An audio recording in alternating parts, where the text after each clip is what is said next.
Ustazah Ina Farwati, yang kami hormati Ketua Majelis Ta'lim Al-Falah, yang kami hormati Jamaah Majelis Ta'lim Al-Falah, yang mudah-mudahan kita semua dilindungi oleh Allah Subhanahu wa Ta'ala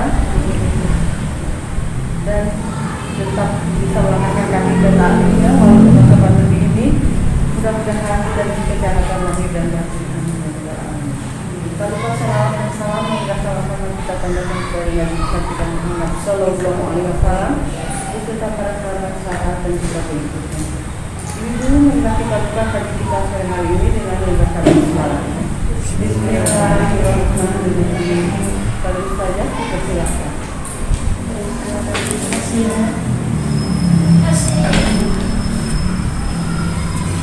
Bismillahirrahmanirrahim. Assalamualaikum warahmatullahi wabarakatuh.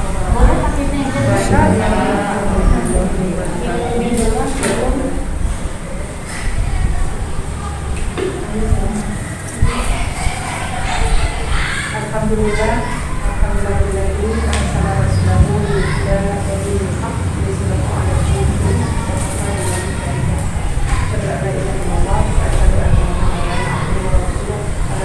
nggak bunyi, mic-nya nggak bunyi ya? Harus di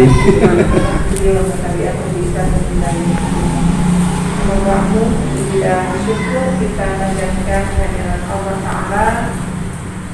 Alhamdulillah sore hari ini kembali kita dipertemukan atas iradahnya. Semoga kita semua selalu berada dalam inayah perlindungan Allah Subhanahu wa Ta'ala. Amin. Salawat dan salam semoga tercurah bagi baginda Nabi Sallallahu Alaihi Wasallam sebagai qudwah hasanah kita. Kepadanya lah kita mencontoh segala hal terkait dengan kehidupan kita, dan semoga kita termasuk pengikut Rasulullah Sallallahu Alaihi Wasallam yang senantiasa menghidupkan sunnah-sunnah. Baik, ibu-ibu, alhamdulillah kita sudah hadir ya, kurang lebih 6.000 jamaah. Ada ini tenangnya kita yang punya insya Allah malaikat ya. Amin. Sebagaimana yang disabdakan Rasulullah SAW ya, bahwa barang siapa yang berkumpul untuk kemudian berzikir mengingat Allah Subhanahu wa Ta'ala, maka malaikat pun juga akan mengucapkan kepada kita semua rahmat dan keberkahan yang tentu dari Allah Subhanahu wa Ta'ala. Di malaikat juga ada hadir bersama dengan kita insya Allah, dan karena kesungguhan kita untuk berkolaborasi ini semoga juga menjadi jalan ya dimudahkannya menuju surga insya Allah. Amin. Kita masuk kepada materi kita ya, melanjutkan tema kita pembahasan fikih taharah. Terakhir bahasan kita adalah tentang alat taharah ya. Baik ya, sudah sampai basah-basahan kita ya, sudah main air. Sudah main air, ada air mutlak, kemudian ada air mustakmal, kemudian lagi ada air yang tercampur dengan barang yang suci ya. Kemudian ada air yang tercampur dengan najis, gitu ya. Baik ya. Kemudian kita juga sudah membahas tentang alat taharah lainnya, yaitu apa Bu? Debu ya. Nah kemudian juga yang ketiganya adalah yang disifatkan ya kepada keduanya, baik air atau debu, begitu ya. Dan untuk konteks sekarang ya sudah ada kesepakatan juga cuma karena para ulama ya, selain batu ya yang dikiaskan kepada tanah, begitu ya, untuk tanah, kemudian juga dedaunan boleh ya untuk membersihkan kotoran atau najis. Kemudian juga konteks kekinian ada tisu ya, terlebih lagi tisu basah, itu bisa digunakan juga untuk membersihkan najis, gitu ya. Nah, masuk kemudian kepada sisa minuman kita ya. Nah, karena boleh jadi ya di dalam kondisi-kondisi tertentu atau di tempat-tempat tertentu dengan kondisi air yang mungkin agak sulit, ya, kalau di kita alhamdulillah ya, karena negara tropis, curah hujan juga cukup tinggi gitu ya, air banyak melimpah, ya sepertinya bukan sesuatu yang sulit untuk mendapatkan air ya, tetapi saudara-saudara kita ya, bahkan pasti di Indonesia mungkin daerah Gunung Kidul gitu ya, agak kurang air ya, atau mungkin di luar negeri ya. Nah, kondisi-kondisi yang seperti itu, maka kemudian air itu tidak leluasa untuk dipergunakan dalam kehidupan ya. Maka para ulama bersepakat bahwa lebih mendahulukan ya sesuatu yang penting ya, bahkan sifatnya lebih penting karena ini menyangkut nyawa manusia, maka kemudian diperbolehkan kita untuk menggunakan ya sisa daripada air minum ya. Nah, yang didahulukan itu kebutuhan minum gitu ya. Jadi ketika misalnya tidak ada air, yang ada misalkan hanya bekal satu ya botol begitu ya. Nah, kemudian terdengar suara adzan misalkan ya, waktu sholat sudah masuk. Nah, maka jangan kemudian kita berpikir ini digunakan untuk berwudu ya, walaupun ada air kan jauh ke toilet. Ya, ya. Jadi kondisi rukhsah nanti ya disepakati oleh para ulama membolehkan untuk bertaharah dengan menggunakan tadi debu begitu ya, dan airnya ini digunakan untuk minum. Tetapi jika kemudian ada air lain ya yang di luar dari air yang sudah kita bahas ya, bukan air istilahnya bukan air mutlak ya, walaupun kalau ditelusuri kembali dia sebetulnya bisa air mutlak ya, sisa minuman itu bisa air mutlak. Kemudian juga bukan air mustakmal, bukan juga mungkin bisa ada yang tercampur dengan barang yang lain ya, yang penting dia tidak najis, maka ini diperbolehkan, yaitu sisa minuman. Pertama, sisa minuman itu adalah sisa manusia. Sisa manusia, siapapun orangnya, maka dia dihukumi suci. Nah, ketika dihukumi suci, maka kemudian dia bisa bersifat suci, artinya boleh untuk kita minum dan lagi mensucikan. Itu sisa manusia. Apakah sisa orang kafir atau orang musyrik ya, maka ini hukumnya suci ya. Nah, karena ketika kemudian ada hadis yang menyebutkan bahwa al-musyrikun an-najasi ya, seorang musyrik itu adalah najis, maka yang dihukumi najis itu bukan fisiknya, melainkan hatinya ya, keyakinannya itu yang najis ya. Nah, ini yang ditafsirkan oleh para ulama seperti itu, sehingga fisiknya sendiri dia tidak najis ya. Maka sisa minumannya boleh untuk kemudian digunakan oleh kita selaku orang muslim, termasuk sisa minuman dari orang yang sedang junub ya. Sisa minuman orang junub ya, maka juga boleh dipergunakan. Tapi itu dalam keadaan darurat ya? Ya, dalam keadaan darurat. Walaupun keadaan seperti ini juga tidak darurat, boleh juga diminum ya, asalkan itu mungkin kalau kita masuk kepada kriteria halalan thayyiban ya, selain tadi suci itu adalah bentuk daripada kehalalan, maka berikutnya syarat thayyibnya harus dipenuhi kan gitu ya. Kita mungkin sekarang agak parno juga kalau kemudian ada bekas minum orang ya, walaupun mungkin saudara kita tapi batuk misalnya, batuk bersin lah gitu ya. Ini kondisi sekarang ya harus dihindarkan ya. Bahkan anjurannya kan kita harus membawa tempat minum sendiri, tempat makan sendiri gitu ya. Nah, tetapi kondisi bukan pandemi begitu ya, kondisi normal itu diperbolehkan ya, karena dia tadi sifatnya suci ya dan bisa digunakan oleh kita ya. Kemudian yang kedua adalah sisa hewan yang dimakan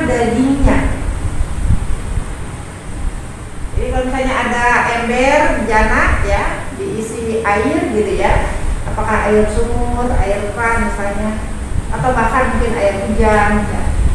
Ternyata sebelum kita gunakan untuk berwudu ya, diminum oleh kambing. Nah ya, apalagi sekarang ya mau kurban gitu ya, kita memelihara kambing dulu di rumah, barang 2 atau 3 hari misalkan sebelum dimotong ya.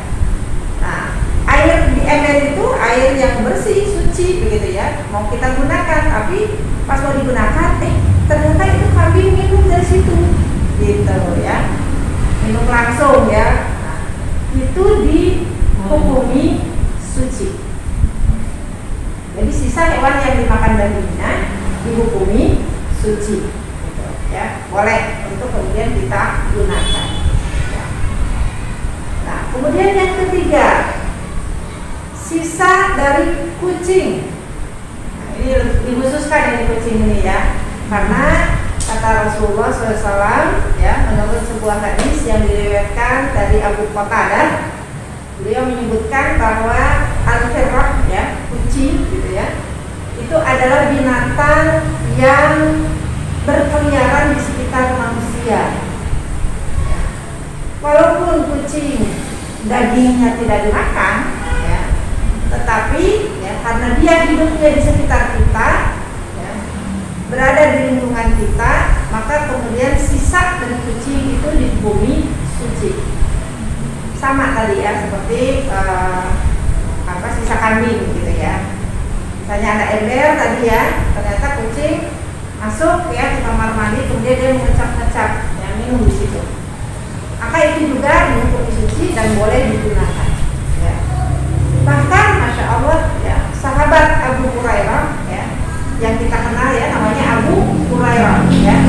Hurairah itu kan dari kata al-hirrah ya, al-hirrah itu kucing, maka sering disebut bapak kucing ya gitu ya.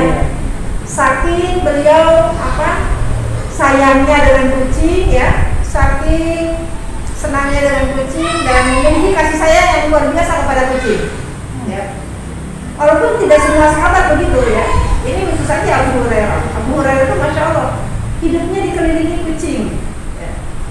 Dan beliau tidak tahan kalau misalnya ada kucing yang menderita ya, apa itu luka misalnya ya, atau apalah gitu ya, selalu dirangkul, selalu diberi makanan, selalu diberi minuman oleh beliau ya. Maka ketika Rasulullah SAW melihat ya bagaimana bentuk interaksi Abu Hurairah dengan kucing, maka beliau akhirnya diberikan lakob ya. Lakob itu semacam panggilan ya, semacam panggilan, yaitu Abu Hurairah ya, bapaknya kucing gitu ya, Masya Allah ya. Dan bahkan beliau juga tidak segan-segan ya, ketika misalnya beliau memberi makan kucing atau memberi minum susu ya kepada kucing ya, dan kemudian kucingnya sudah kenyang masih ada sisa, karena khawatir mubazir beliau minum juga ya, karena suci bu, susunya ya bekasnya gitu ya, makanannya ya, termasuk makanan gitu ya. Nah, jadi ibu kalau misalnya menggoreng ikan gitu ya, ada di meja makan, belum sempat kita tutup, tiba-tiba dimakan kucing gitu ya. Nah, mungkin reaksi pertama kita jadi sapu ya. Kita kejar ya si kucing ya, dapat dipukul gitu ya, sampai si kucing itu melepaskan ikannya ya. Boleh dimakan itu? Boleh dimakan ya. Tetapi yang tidak boleh tadi kekerasan gitu ya. Tidak boleh kekerasan terhadap kucing. Tapi kalau misalnya ibu mau bersedekah, ya sudah biarin aja ya, suruh aja kucingnya pergi, makannya di luar gitu ya, jangan di rumah, jangan di dalam ya. Nah, Masya Allah ya. Kemudian juga Abu Qatadah juga sama ya. Abu Qatadah juga sahabat Rasul ya. Di dalam sebuah hadis beliau suatu hari pulang ke rumah gitu ya. Nah, di rumahnya itu ada keponakannya ya, namanya Kabsyah. Nah, kemudian Kabsyah memberikan susu kepada beliau ya. Kemudian beliau sampaikan ditunda saja dulu, simpan dulu maksudnya, karena beliau mau melakukan hal yang lain. Nah, setelah selesai mengerjakan pekerjaan lain, beliau mau meminum susu, tiba-tiba ada kucing ngeong-ngeong gitu ya. Nah, kemudian Abu Qatadah memberikan susu itu ya untuk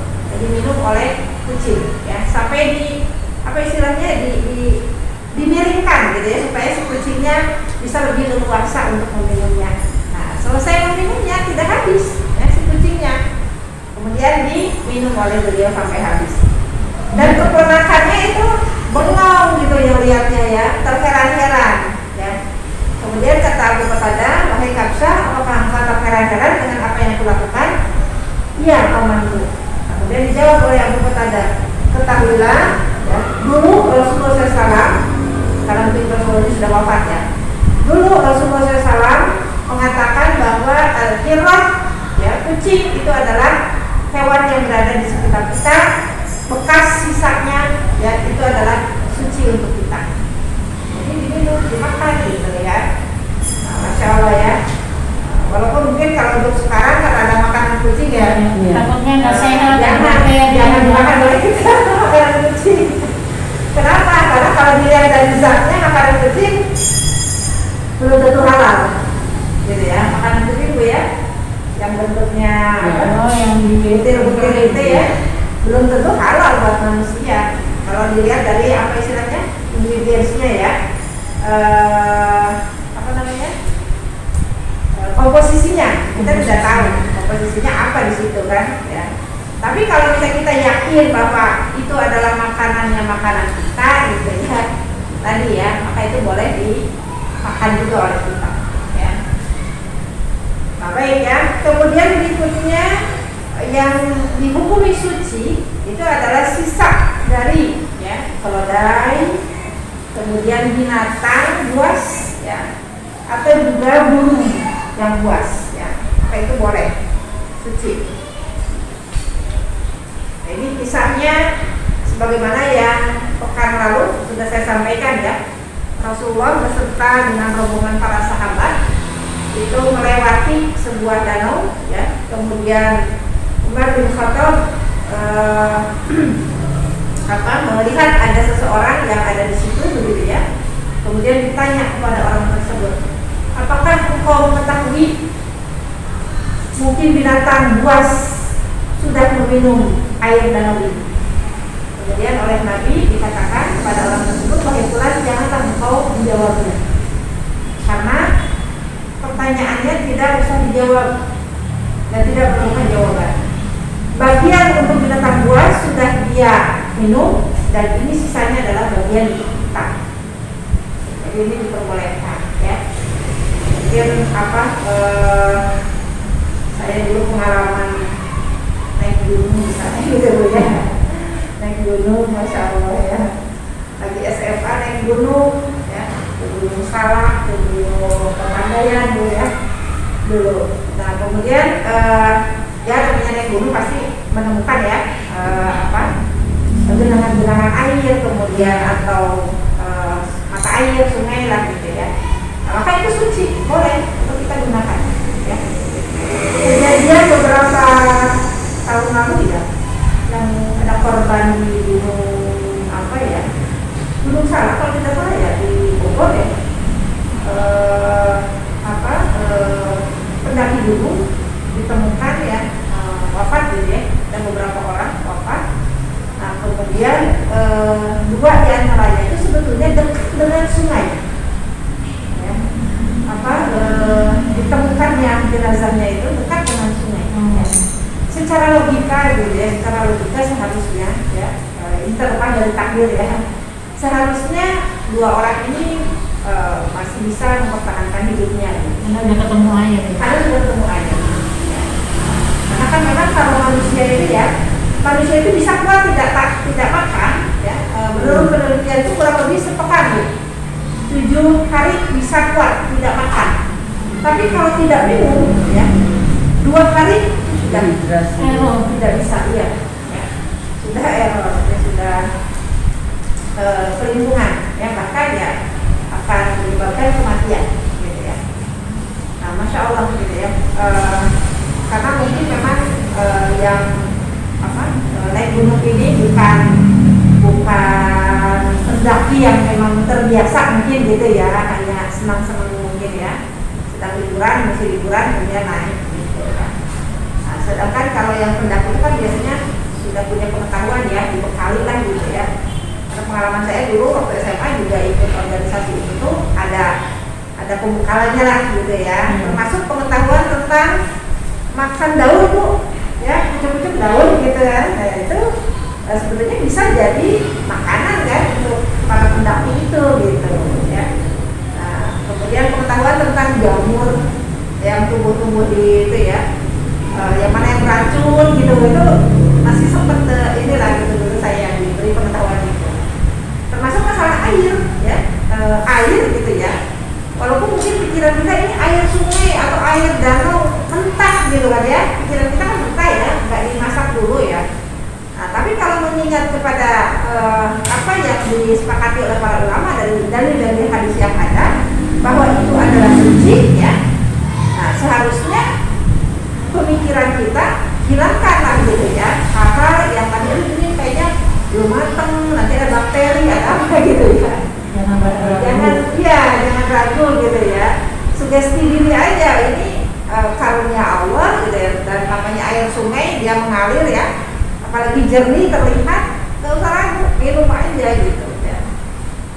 Kecuali kalau di perkotaan mungkin ya, mungkin ada yang harus dimasak dulu lah gitu ya. Tapi kalau di alam terbuka seperti itu, Bismillah aja ya.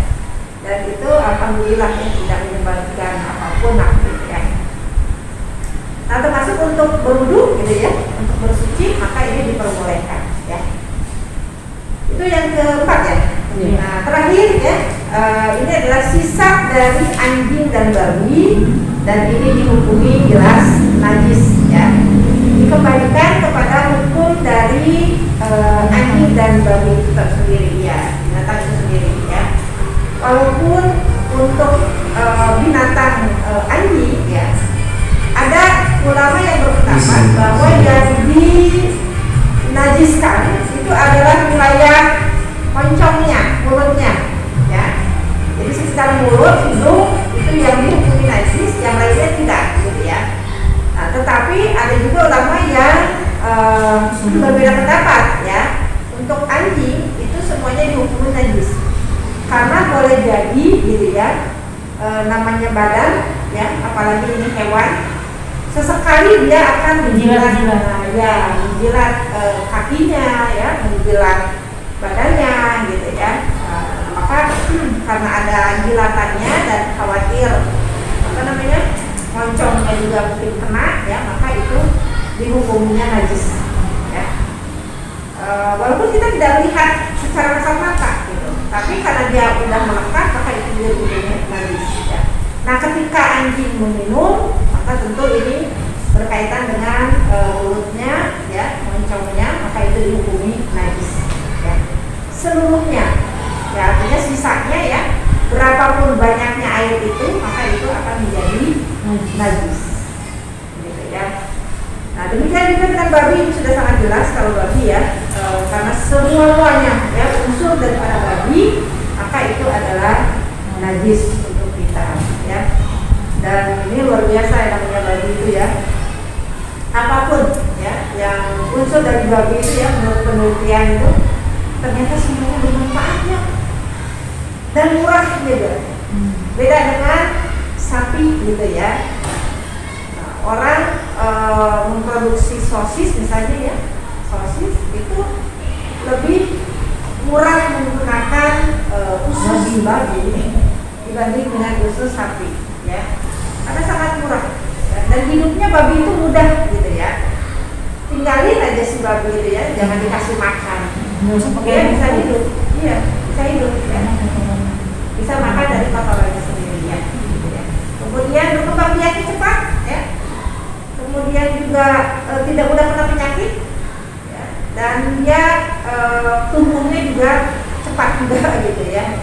Ini pada rumahnya luar biasa lah begitu gitu ya.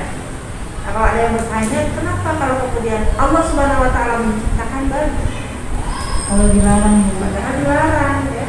Kalau gitu kan nggak aja dimatikan semuanya gitu kan ya, basmi aja semuanya gitu ya. Tapi Allah Subhanahu Wa Taala menciptakan babi ya.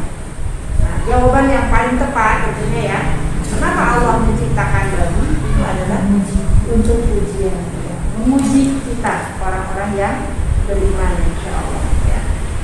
selama makanan halal ya masih banyak tersedia di sekitar kita, kenapa juga harus melirik kepada yang halal?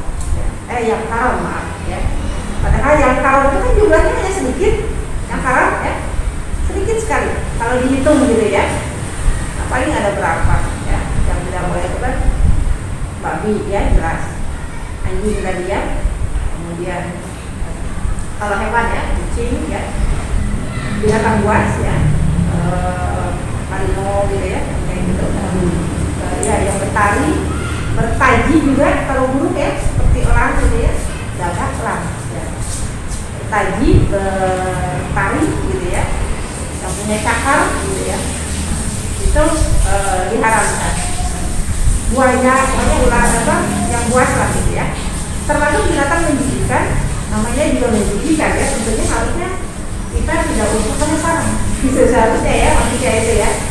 Tapi kenapa kok di mana Cina itu yang COVID ditemukan di Wuhan ya, di Wuhan itu Kelelawar.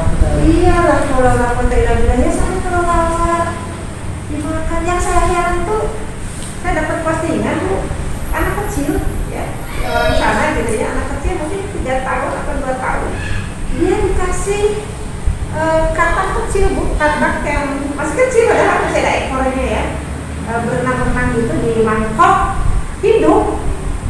Ini makan, astagfirullahaladzim, saya juga Cebong. iya kecebong. Aku bilang ya, apalagi itu tadi kelelawar ya, ular udah jelas ya, ular terus apa lagi? Biawak, tikus ya, nauzubillah ya. Nah, padahal ya tadi kalau dihitung lagi yang haram itu sebetulnya sangat-sangat sedikit ya, dan yang halal itu sangat-sangat banyak ya. Mulai dari unggas ya, beberapa jenis unggas luar biasa, binatang ternak banyak juga gitu ya. Kalau mengambil dari hewan ya, belum lagi tumbuhan juga lebih diperluas lagi kalau tumbuhan ya. Selama toyib tentu saja tidak beracun ya, tidak menyebabkan penyakit, maka itu diperbolehkan ya, Masya Allah. Nah itu apa yang kemudian harus kita pahami begitu ya, dimana mungkin interaksi kita itu akan lebih banyak dengan air tadi ya, termasuk tadi sisa-sisa minuman ya. Ini kondisi-kondisi yang boleh jadi mungkin darurat ya, sehingga kita bisa memiliki pengetahuan dan bisa mengamalkannya tanpa ragu begitu ya. Nah, karena kondisi kita mungkin alhamdulillah ya, sekarang kita berada dalam kondisi yang banyak air, kemudian juga istilahnya kondisi negara aman ya. Kalau kondisinya sedang berperang ya, atau mungkin juga bagi tentara-tentara ya, TNI mungkin ya, ketika berdinas ya, ketika berdinas pasti menemukan kondisi-kondisi di mana tidak memiliki keleluasaan untuk menggunakan air ya. Maka pengetahuan ini juga dibutuhkan. Baik, sampai di sini dulu pengetahuan kita tentang air. Ada yang akan ditanyakan sebelum kita masuk ke tema berikutnya?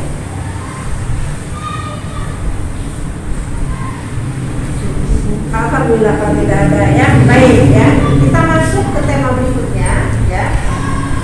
Ketika kita memiliki pengetahuan tentang alat untuk taharah, baik itu tadi air, kemudian debu dan yang dihiaskan kepada keduanya ya, kita juga harus memiliki pengetahuan bahwa taharah ya, atau kegiatan bersuci kita lakukan dimaksudkan adalah untuk membersihkan atau mensucikan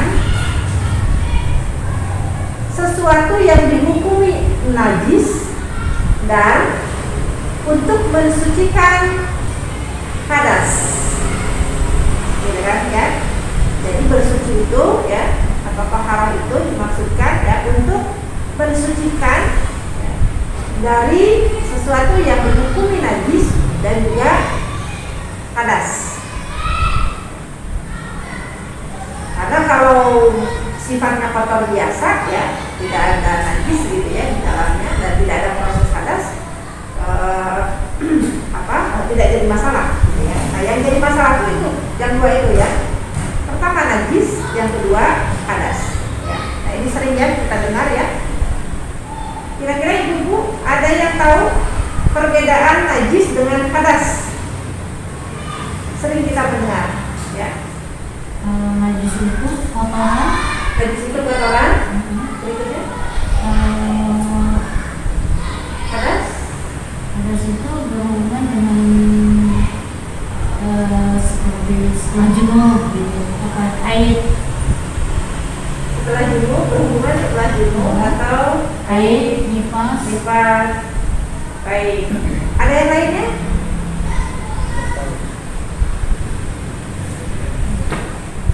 Baik, kita coba bahas ya Bu ya. Nah, kita masuk dulu kepada najis ya. Najis adalah kotoran tadi yang Ibu sampaikan, betul ya. Najis adalah kotoran yang bagi setiap muslim wajib mensucikan diri daripadanya dan mensucikan apa yang dikenainya. Nah itu najis ya.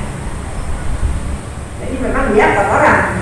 Nah, sehingga kalau yang lain ya, yang tidak dihukumi najis sebetulnya kotorannya tidak terlalu apa ya, tidak wajib lah gitu ya untuk dibersihkan ya. Walaupun mungkin akhirnya karena ketidaknyamanan dibersihkan juga gitu ya. Nah, tapi najis ini sesuatu yang penting ya untuk dia dibersihkan, disucikan karena sifatnya wajib gitu ya. Nah, jadi najis itu bentuknya bendanya ya. Najis itu lebih kepada bendanya ya, atau hasil akhir yang terjadi ya, hasil akhirnya. Nah, sedangkan hadas itu adalah prosesnya. Hadas itu ya, hadas adalah prosesnya. Ketika seseorang melakukan hadas, maka hasil akhirnya itu adalah najis.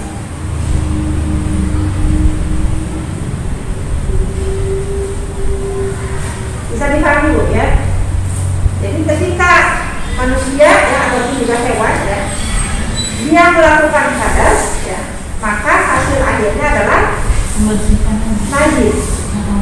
Hasilnya Bu, hasil daripada hadas itu adalah najis. Gitu ya. Contoh misalnya ya, kita berhadasnya adalah pengen PAK, pengen kencing. Nah, maka kemudian kita mengeluarkan kan, hasilnya apa? Air kencing. Najis kan air kencing manusia ya. Nah, prosesnya dia hadas ya, walaupun kategorinya hadas kecil. Kemudian misalkan kita ingin buang air besar ya, itu proses ya. Prosesnya itu hadas. Nah, hasilnya kotoran gitu ya. Walaupun memang tidak semua yang dihukumi najis berasal dari proses hadas ya. Bisa dipahami sampai situ Bu ya. Nah, untuk membedakannya ya. Jadi kalau hadas lebih kepada mayoritas itu proses gitu ya. Dan najis lebih kepada tadi hasil daripada hadas. Walaupun tidak semuanya ya. Karena nanti kita akan coba bahasnya ya. Nah, jadi tadi najis ya lebih kepada bendanya, kepada kotorannya begitu ya. Yang bagi setiap muslim dia wajib untuk disucikan ya, baik yang mengenai kepada dirinya ya, atau juga kepada apa yang dikenainya. Berarti yang mengenai pakaian ya, yang mengenai kerudung gitu ya, harus disucikan ya. Termasuk adalah ketika ada najis di tempat yang akan kita gunakan untuk sholat atau beribadah, nah itu harus disucikan. Apa dalilnya ya bahwa najis itu harus disucikan gitu ya? Allah Subhanahu wa taala menfirmankan di dalam Al-Qur'an Karim surat Al-Mudatsir ya, ayat yang keempat. A'udzubillahi minasyaitonir rajim. Wal thiyabaka fatahhir. Dan mengenai pakaianmu maka hendaklah kamu bersihkan. Ya, ada kalimat fatahhir. Kenapa mudah sedang? Ayat 4 ya. Wajibnya bakal fatafir. Yang mengenai pakaian, maka harus dibersihkan, gitu ya. Nah, kemudian di surat Al-Baqarah ayat 222. Ini mudah menghafalnya ya. Surat 2 ayat 222. Innallaha yuhibbut tawwabina wa yuhibbul mutatahhirin. Sesungguhnya Allah menyukai orang-orang yang bertaubat dan menyukai orang-orang yang mensucikan diri. Ya. Jadi Allah SWT yuhib ya, yang dari kata hub ya, mencintai, menyukai gitu ya. Wa yuhibbul mutatahhirin. Dan Allah mencintai orang yang selalu mensucikan diri. Ya. Itu disukai oleh Allah. Sebaliknya, kalau misalnya dia tidak mensucikan diri, gitu ya, orangnya jorok, gitu ya. Nah, Allah bisa tidak suka, gitu ya. Dan mengenai mensucikan diri ini jangan dianggap sepele, ya. Karena ketika orang lalai mensucikan diri, maka itu bisa menjerumuskannya ke dalam neraka. Luar biasa itu ya. Dan bukan hanya untuk akhirat ya, urusannya dunia pun gitu ya, dia akan terkena ya. Terkena hukumannya apa? Penyakit misalkan gitu ya. Nah, contoh misalkan orang yang tidak mau cebok setelah diakak ya, setelah buang air kecil. Itu ternyata ada Bu ya. Mohon maaf bukan bermaksud menyinggung ya terhadap salah satu suku lain kita di Indonesia ya. Saya datang pernah ya ke pulau itu, kemudian ingin lihat pasar tradisionalnya seperti apa gitu ya. Karena kan yang banyak diberitakan itu karena dia daerah wisata itu kan pantainya yang eksotik gitu ya, yang wah ini bagus gitu ya, beberapa tempatnya ya. Nah, ketika datang ke pasar tradisional, biasanya para perempuannya itu lebih mayoritas ya perempuan pekerja. Ya. Bahkan jadi kuli bangunan itu perempuan. Ya. Kuli bangunan, kuli angkut itu perempuan. Iya. Ibu yang menyebutkan bukan saya. Laki-laki ya main shopping ayam gitu ya. Nah, ini sesuatu yang ya tidak usah ditutup dengan realitas begitu ya. Nah, ketika di pasar itu banyak perempuan-perempuan yang membawa barang di ini kepala ya, dan mereka kita luar biasa lah. Ini ya keseimbangannya bagus gitu ya.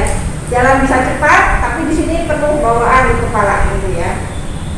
Nah, ketika sedang berjalan begitu ya, pengen diangkat ya. Itu karena mungkin akidahnya begitu ya, tidak seperti kita.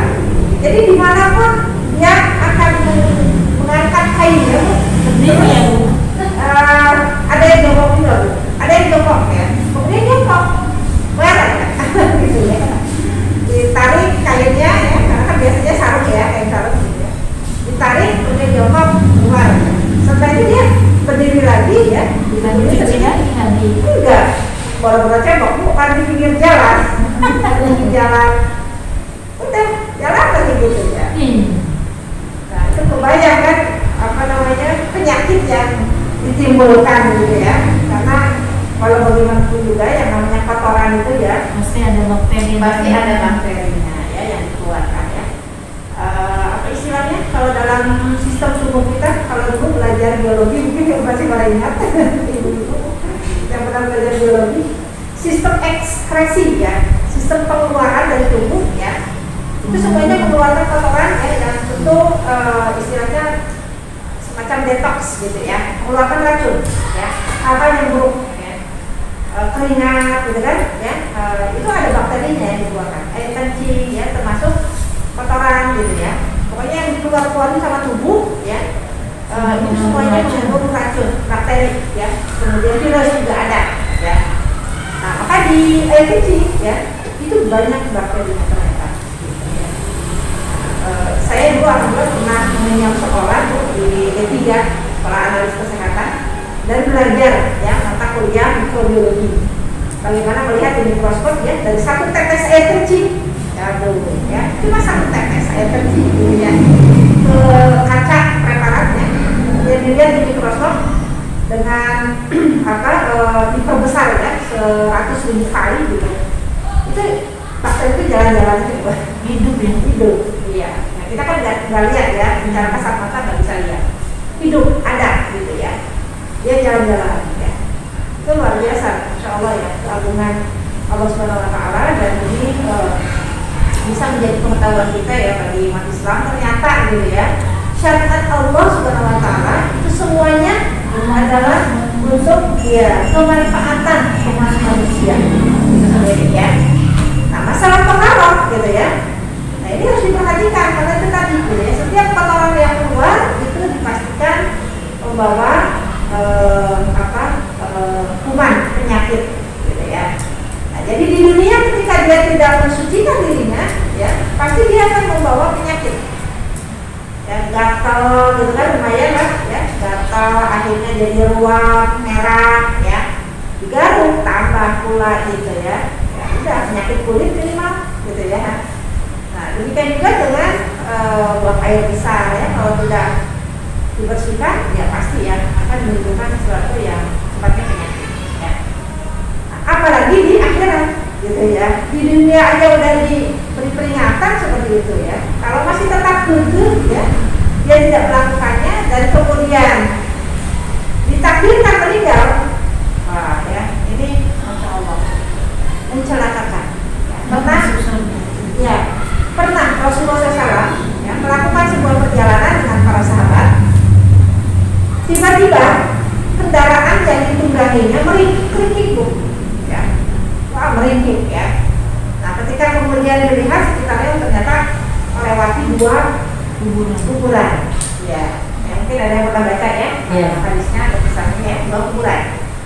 Nah ketika kemudian akhirnya berhenti di situ ya, Rasulullah SAW kemudian mengambil pelepah kurma ya, yang ada di sekitar situ, kemudian ditancapkan di salah satu ujung kuburan ya, tancapkan di situ ya, dan kemudian beliau bersabda kepada para sahabat, ketahuilah oleh kalian ya, sesungguhnya mayat yang ada di alam kubur ini sedang disiksa oleh Allah Subhanahu Wa Taala ya. Kita tidak melihat, tidak mengetahui, tetapi hewan bisa merasakannya. Ketahuilah bahwa mereka disiksa itu karena tidak bekerja, tidak cebok ya.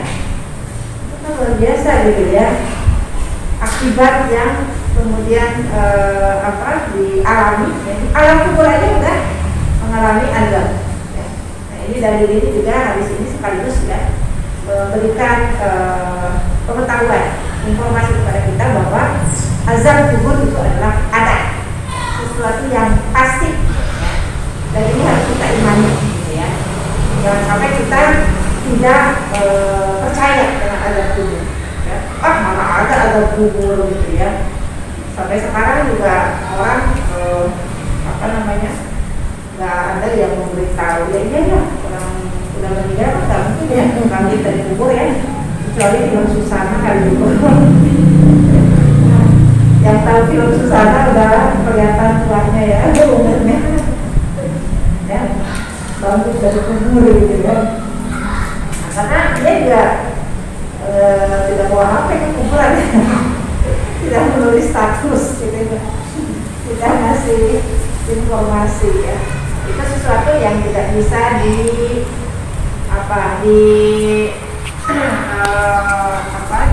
oleh nalar kita, oleh akal kita, karena itu bukan porsi dari akal, tetapi dia adalah porsi dari hati dan dengan iman gitu ya. Nah itu ya, jadi betapa pentingnya tentang perintah untuk bersuci atau bertaharah ya. Dari Al-Quran tadi sudah jelas, Mudassir ayat 4, Al-Baqarah 222.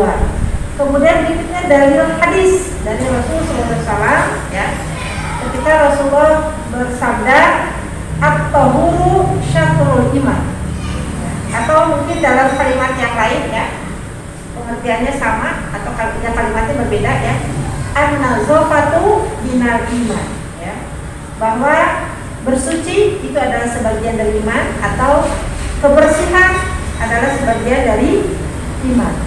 Ya.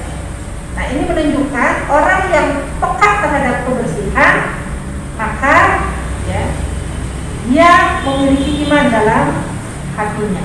Ya. Nah, sedangkan yang tidak peduli dengan kebersihan, mohon maaf, mungkin imannya masih sedikit, ya, atau imannya masih tipis, gitu ya. Makanya harus disempurnakan iman itu. Ya. Salah satunya dengan mengupayakan bersuci. Nah, karena ini adalah perintah dari Allah, tuntunan dari Rasul SAW, maka memang sejatinya seorang Muslim harus ya mengupayakan kebersihan, ya, baik bagi dirinya ataupun juga lingkungan keluarga, ya, dan juga di sekitarnya. Maka kalau kemudian itu sudah diterapkan, ya, Masya Allah, ya, maka insya Allah akan pada sehat orang-orang Islam itu. Ya, sekarang alhamdulillah ya, orang dengan corona ini suruh bersih. iya, dengan informasi, dengan pengetahuan yang ada, sudah lebih paham tentang kebersihan ini, gitu ya. Kalau mungkin dulu zaman saya kecil gitu ya, kalau datang ke masjid musola, ya, itu lihat kamar mandinya tuh, aduh, ya, udah bau pesing, ya, kuning, coklat di mana-mana gitu ya, lantainya, dindingnya, udah ya, luar biasa lah. Sedih ya, sedih melihatnya gitu ya. Termasuk rumah sakit, saya dulu sering banget membandingkan antara rumah sakit Islam dengan rumah sakit Kristen, ya. Karena dulu saya tinggalnya di Bandung. Jadi kalau ke Muhammadiyah itu agak segan gitu, masih ke Muhammadiyah. Ya, kalau dulu karena adanya rumah sakit Muhammadiyah, ya. Jadi sekarang Muhammadiyah sudah bagus tuh, Masya Allah, alhamdulillah ya. Nah, dulu tuh pengennya di Manuel aja, ya. Sama ibu saya mau dibawa ke Muhammadiyah, saya gak mau. Udah maunya ke Immanuel karena bersih, bagus gitu ya. Sudah orang yang di luar Islam menerapkan kebersihan. Betul, ya. Justru orang yang di luar Islam yang menerapkan tentang konsep ini, gitu ya. Padahal seharusnya itu adalah milik kaum muslimin, ya. 14 abad yang lalu, gitu ya, Rasulullah sudah mewanti-wanti tentang hal ini, ya. Nah, Masya Allah ya. Terutama tadi ya, membersihkan segala sesuatunya dari najis, ya. Nah, dan ini juga tentang masalah bersuci, ya, atau membersihkan najis, itu adalah karunia Allah Subhanahu Wa Taala kepada Rasulullah SAW dan kepada umatnya. Karena umat sebelum Rasulullah itu tidak ada perintah untuk bersuci, perintah untuk membersihkan, ya, dengan menggunakan air, menggunakan debu, itu nggak ada. Nah, mungkin akan timbul pertanyaan kita, lantas kalau mereka kena najis harus bagaimana, kan gitu ya? Apakah najis bagi mereka sesuatu yang penting? Oh, sangat penting, sama seperti kita. Karena mereka juga dituntut untuk beribadah, ya. Mereka juga sholat, Bu. Mereka sholat, betul nggak? Umatnya Nabi Ibrahim alaihissalam sholat, ya. Umatnya Nabi Musa alaihissalam sholat, Nabi Isa alaihissalam sholat, ya. Dalilnya ada di surat apa? Kalau tidak salah surat Al-Isra, kalau tidak salah, ya. Bentar ya, takut saya salah. Surat Al-Isra.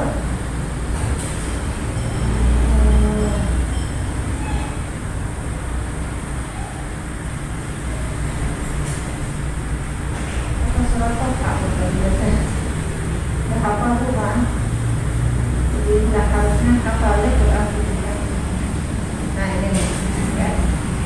Ini di ayat surat Taha ayat 14, ya. A'udzubillahi minasyaitonir rajim. Innani anallahu la ilaha illa ana fa'budni wa aqimis sholata li dzikri. Ya, ini firman Allah, perintah dari Allah terhadap Nabi Musa alaihissalam. Ya.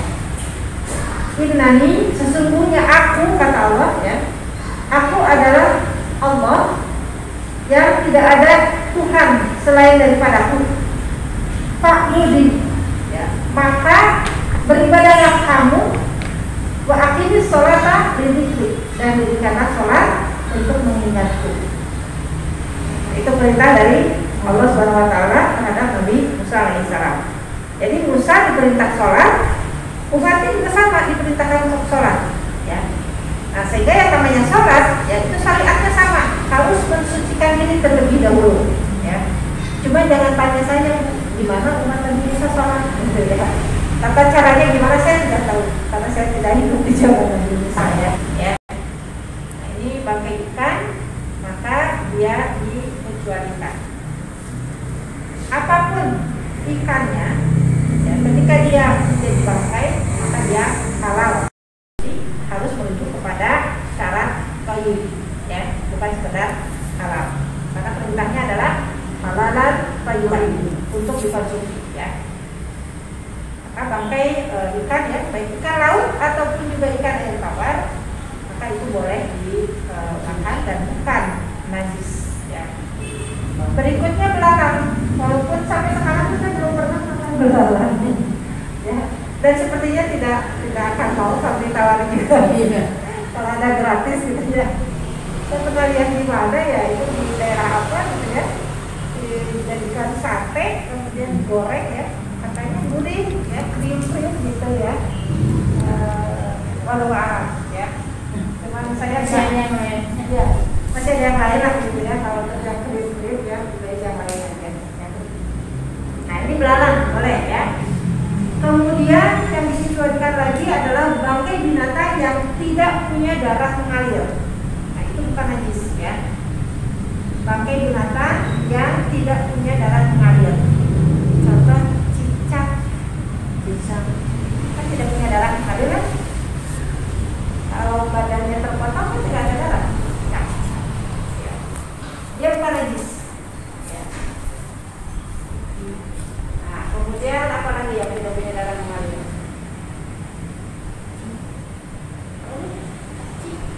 Cacing. Iya, cacing. Ya. Tapi kan cuma dipakai obat gimana dulu? Ya itu memang harus bahasannya khusus kepada makanan minuman yang halal dan thayyib ya. Kalau untuk kondisi sekarang, ya itu harus dikaji lebih yang dalam ya tentang cacing ya, terutama untuk obat apa tipes ya. Iya. Kotoran cicaknya ya, kotoran cicaknya tidak juga, jadi tidak ya, tidak kotorannya. Walaupun ada yang berpendapat najis ketika dihukuminya adalah kotoran dari binatang yang tidak dimakan dagingnya. Nah, itu jadi najis ya. Tapi kalau melihat kepada tadi bahwa dia tidak memiliki darah mengalir, ya ada yang berpendapat tidak najis ya. Tetapi ala kulli hal ya, yang namanya kotoran tadi ya tentu membuat kita tidak nyaman ya. Nah, jika akan mengganggu kekhusyuan gitu ya, maka sebaiknya dibersihkan jika kita memang mengetahuinya ya. Termasuk nanti juga ada apa namanya muntah gitu ya. Muntah juga ini ada dua pendapat ya. Ada yang berpendapat kalau sedikit ya, apa sifatnya bumuk ya, itu bumuk itu kan muntah ya, kita baik ya. Tapi sedikit jumlahnya gitu ya, itu tidak najis, tapi ya membuat kita tidak nyaman, bau asap ya, kita bau asapnya itu nggak tahan atau kita tidak tahan ya. Dan lagi kalau mengingat adab ya, adab beribadah gitu kan, itu kita harus mempersiapkan diri ya, penampilan kita di hadapan Allah itu kan harus yang terbaik gitu ya. Masa sih nggak punya kerudung lagi atau sih nggak punya mukena lagi gitu ya, ketika itu kena kotoran ya, maka sebaiknya diganti ya. Belum setengah menit. Oh ya, masya Allah ya, sudah waktunya cukup ya. Tadi yang dikecualikan ya, bangkai ikan dan belalang, kemudian bangkai binatang yang tidak punya darah mengalir. Satu lagi ya, yang dikecualikan itu adalah bagian tubuh bangkai meliputi tulang, ya, tanduk, bulu, gadi ya, gigi atau gadi ya. Kemudian rambut, kuku. Nah itu tidak najis. Jadi boleh digunakan. Ya, bulunya ya, rambutnya gitu ya. Kemudian kuku, gigi atau apa? Gadi ya, gajah. Kemudian termasuk tulang ya. Apa ini boleh digunakan.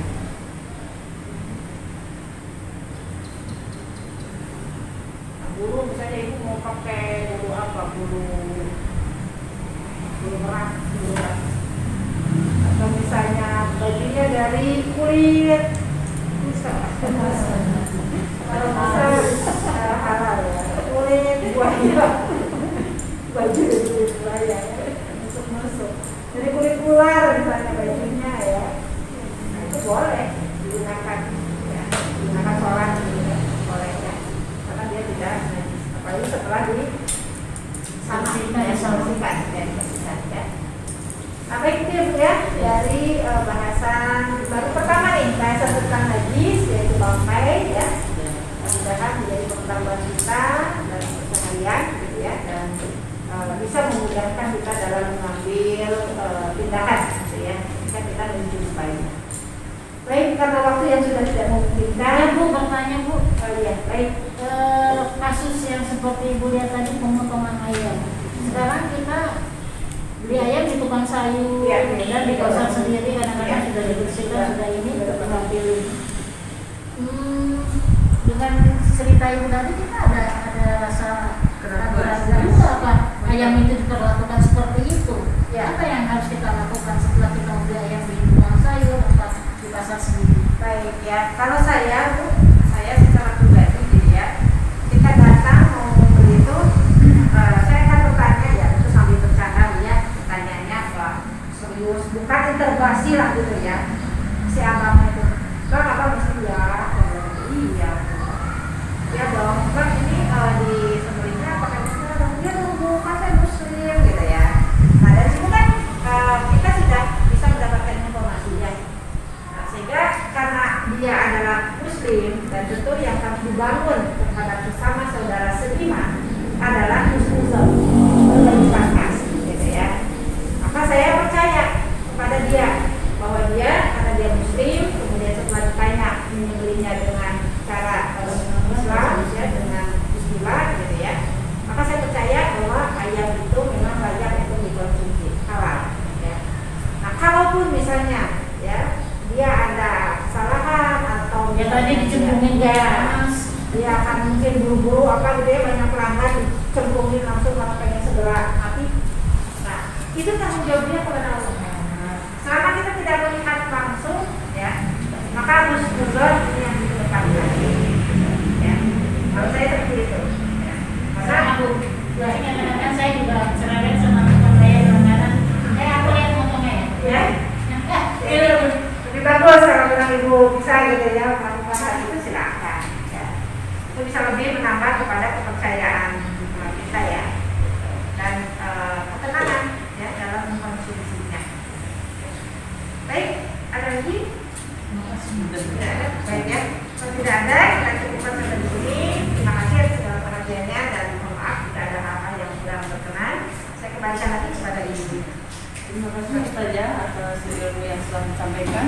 Mudah-mudahan menjadikan ilmu yang bermanfaat bagi kita semua dan mendapat ketakwaan kita kepada Allah Subhanahu Wa Taala. Marilah kita tutup kita dengan membaca hamdalah dan doa meninggalkan majelis. Alhamdulillahirabbil alamin. Subhanaka Allahumma wa bihamdika asyhadu an la ilaha illa anta astaghfiruka wa atubu ilaik. Bila ada hidayah, wassalamualaikum warahmatullahi wabarakatuh.